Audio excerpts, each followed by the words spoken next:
चार बेवकूफ भाई। कहानी शुरू होती है एक छोटे शांत गांव चक नंबर 47 से, जो हरे भरे खेतों, कच्चे रास्तों और हंसते खेलते लोगों से भरा हुआ था।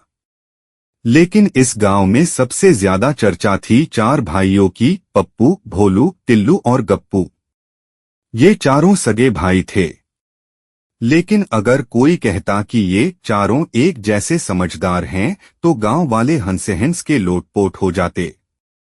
क्योंकि ये चारों भाई अपनी सीधी सादी सोच, अजीबोगरीब फैसलों और बेमिसाल बेवकूफियों के लिए पूरे गांव में मशहूर थे।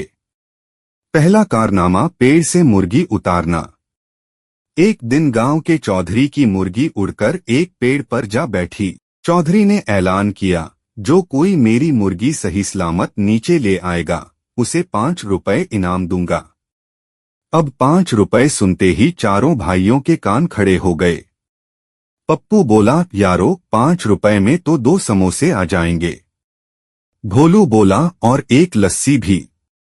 टिल्लू ने अकल झाड़ते हुए कहा, मुर्गी उड़ती है तो हमें भी कुछ उड़ता हुआ चाहिए।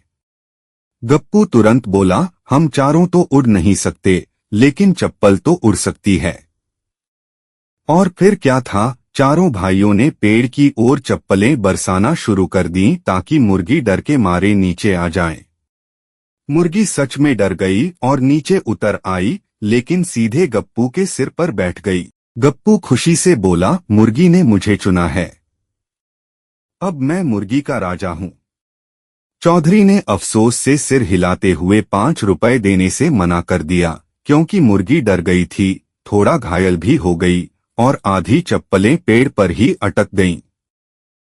Subscribe now. Subscribe now. दूसरा कारनामा, सूरज को जगाना। एक दिन सुबह सुबह बादल छाए हुए थे और सूरज दिखाई नहीं दे रहा था। गांव की खालाबाई ने मजाक में कहा, लगता है सूरज आज सो गया है।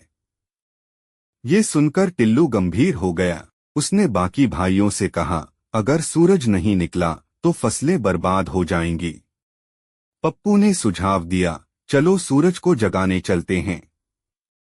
भोलू ने जेब से पुराना टेप रिकॉर्डर निकाला और कहा, हम गाना बजाएंगे ताकि सूरज खुश हो जाए। गप्पू ने ढोल उठा लिया और चारों भाई सूरज की ओर मुंह करके नाचने लगे और गाने लगे, ए सूरज मियाँ उठ जाओ, गांव वाले सब कुछ छोड़ जाओ, दाने पानी बंद हो जाएगा, अगर तुम ना आए तो फसल सो जाएगा।